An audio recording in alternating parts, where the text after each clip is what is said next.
குமரி மாவட்டத்தில் முதன்முறையாக QR கோடு மூலமாக போதை விழிப்புணர்வு டிஜிட்டல் கண்காட்சி சங்கமம் நடந்தது. நாகர்கோயில் மாநகராட்சி மேயர் உயர் திரு மகேஷ் அவர்கள் தொடங்கி வைத்தார்கள். திருப்புமுனை போதை நோய் நலப்பணி மையத்தின் இயக்குனர் டாக்டர் அருள்பணி ஜே பிரான்சிஸ் சேவியர் நெல்சன் அவர்கள் முன்னிலையில் நடந்தது. குமரி மாவட்டத்தில் செயல்படும் திருப்புமுனை போதை நோய் நலப்பணி மற்றும் போதை நோய் நலப்பணிகளின் கூட்டமைப்பு சார்பில் குமரி மாவட்டத்தில் முதன்முறையாக புதுமையான வடிவில் QR கோடு மூலமாக போதை விழிப்புணர்வு டிஜிட்டல் கண்காட்சி சங்கமம் நடந்தது.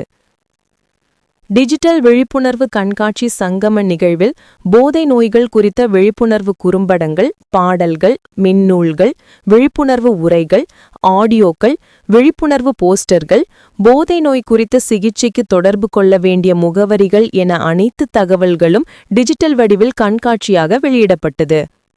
இவைகளை யாவரும் பதிவேற்றம் செய்து பார்க்கலாம், அதை பயன்படுத்தலாம், பிறருக்கும் விழிப்புணர்வுக்காக பகிரலாம்.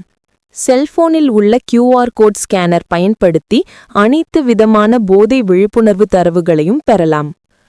2025 ஜூன் 25ஆம் தேதி புதன்கிழமை காலை 10 மணிக்கு நாகர்கோயில் ஆசாரிப்பள்ளம் சாலையில் உள்ள திருப்புமுனை போதை நோய் அலுவலக வளாகத்தில் டிஜிட்டல் கண்காட்சி நடந்தது. டிஜிட்டல் கண்காட்சி சங்கமத்தின் தொடர்ச்சியாக QR கோட் மூலம் பயன்படுத்தப்பட்ட அனைத்து QR கோட் படங்களையும் மாநிலம் மட்டுமின்றி உலகம் முழுவதும் உள்ள அனைவரும் பயன்படுத்தி விழிப்புணர்வு பெறுவதற்காக சமூக ஊடகங்களிலும் குழுக்களிலும் தனிநபர்களுக்கும் பகிரப்பட்டது.